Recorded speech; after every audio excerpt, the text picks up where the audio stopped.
Hi guys, it's Jen Pitta with By the Shore Stamping in for another Teach Me Tuesday. I wanted to share with you actually a special request. This one came from Verna. Hi Verna.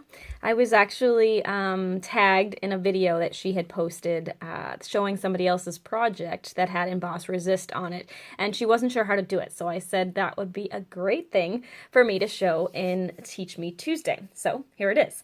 So the first step in doing Emboss Resist is to have something embossed. So what I'm going to do first is I'm going to actually show you how to do the basic heat embossing, which you may or may not already know. If you don't already know this, this is a super fun, one of the very first things that ever got me hooked to stamping technique. So hopefully that will inspire you a little bit, but then again, we'll move on to a kind of stepped up level of embossing. So let me go ahead and put the camera down so that you can kind of see what I'm going to do. And as I mentioned, we're going to start by just doing heat embossing. So in order to do heat embossing, you're going to need your Versamark ink pad and a stamp image. I prefer to do solid image stamps, but you can do either. And when I say solid image stamps, it's a stamp that when you stamp it, there's no ability to color it in. So there isn't like a fine, it's not a line stamp. Okay, so we're going to do that. And then the only other thing you're going to need is your white or clear, you could do clear embossing as well, powder. So now these two steps you have to do pretty quickly because, well, not this part. This part you can do at your own pace, although since we're doing a bunch of different images on one sheet, you do kind of want to work a little bit quickly because you don't want this Versamark ink to dry. Unfortunately, you're not really going to be able to see what I'm stamping over here until I show you the magic. Because it's going to be tone on tone. So when you're stamping it personally, you'll be able to see where these little flowers are. And I'm actually just doing an all over random pattern. And this Versamark ink is sticky. So when you stamp with it, it's going to suction itself to the cardstock. So you want to kind of hold it down when you pull up your image. I'm going to do one more here, just a little piece of it. And when I do random stamping like this, I like to go off the page a little bit as well so that it looks professional. It looks like a printed piece of paper. Now this is the part that you have to do somewhat quickly. I'm going to actually move this to another piece of paper because I don't want that to have embossing powder all over it like this one does. Then you're just going to dump your embossing powder all over the cardstock. Okay, no need to be, see, I can dump the whole thing. No need to be resourceful with this because we're going to put it all back. So then you're just going to make sure all of the image is covered and you tap off all the excess carefully.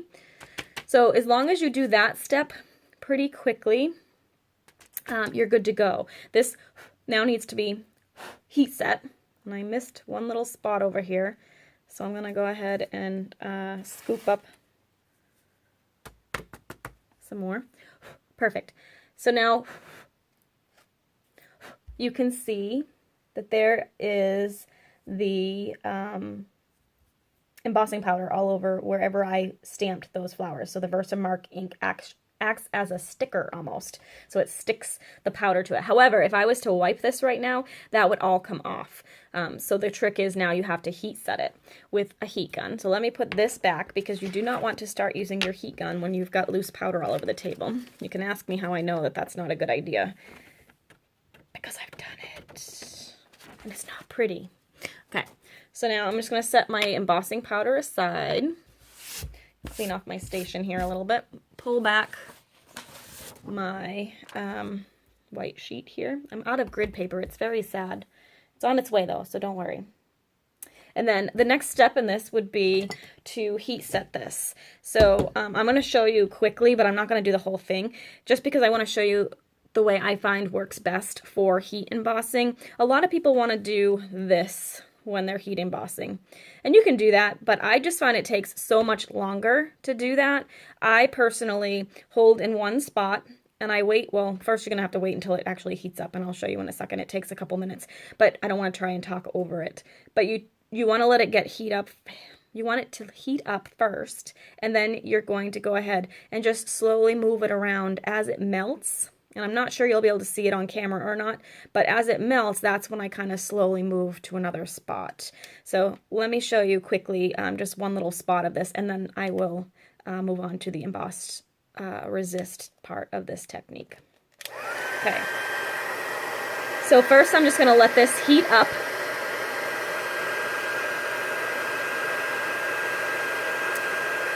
And once it gets hot,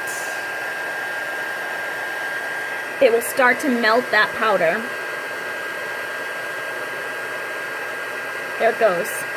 I don't know if you can see it, probably not, but it's starting to melt. So I'm just going to slowly move this heat gun around until everything melts.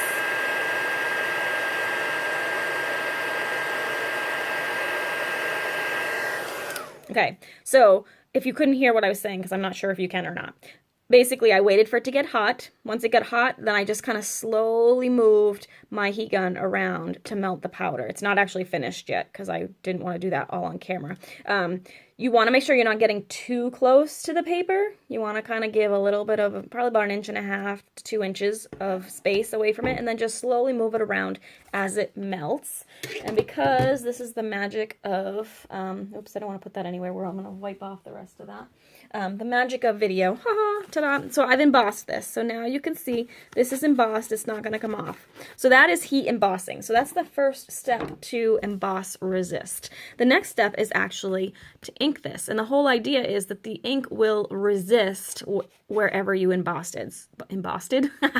Wherever you emboss, the ink will not stick to. It will change with the white. It changes the color a little bit, but it won't turn to the solid ink color that you use.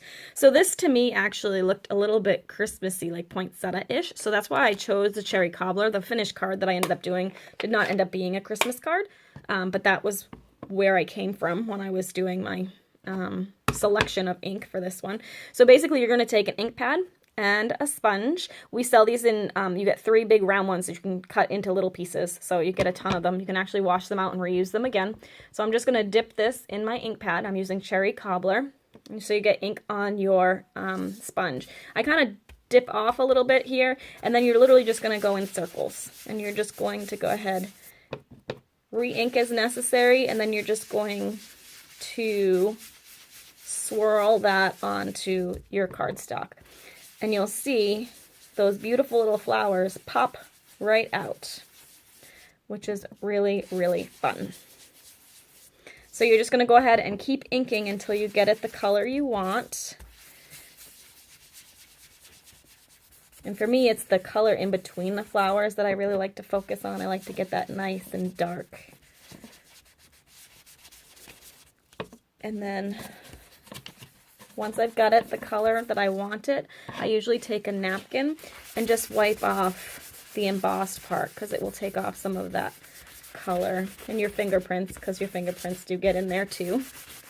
So now you have that beautiful, pretty embossed sheet with the red ink in the background. So I can show you the card I made with that piece. This was the card I put together.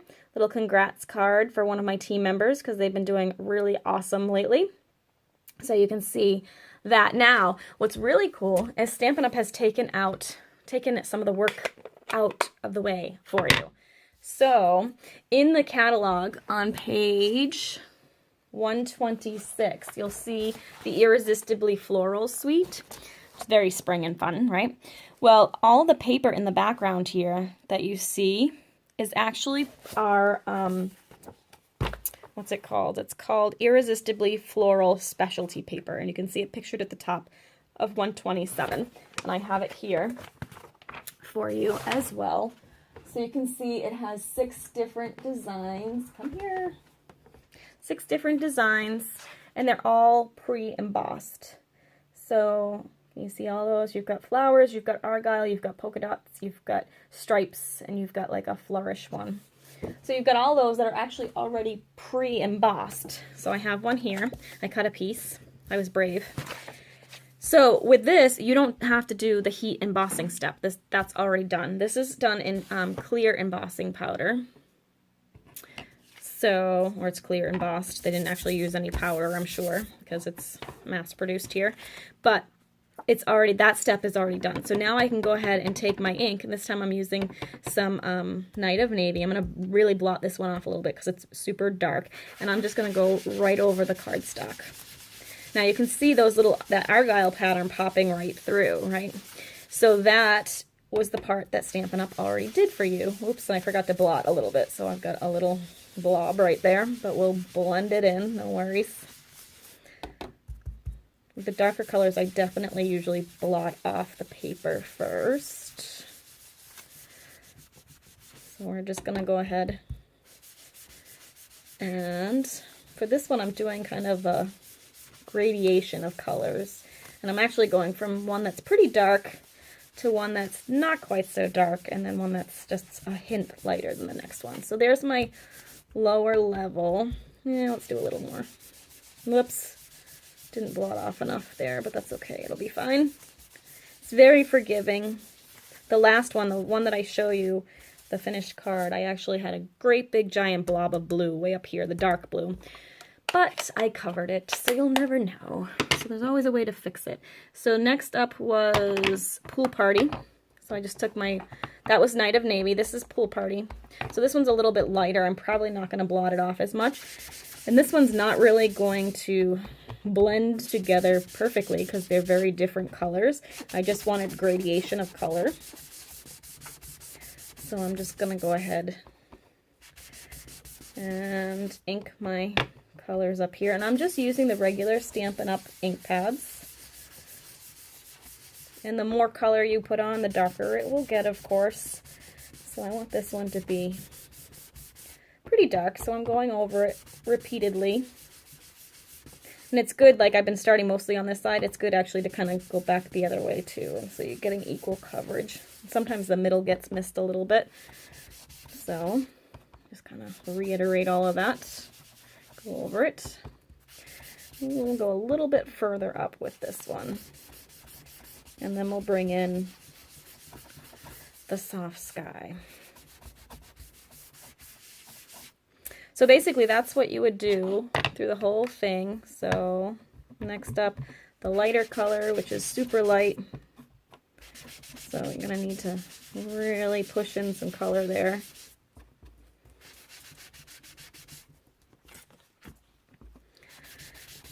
And basically you would play with this until you got it the way you wanted, and then you could use that as a finished element on your card.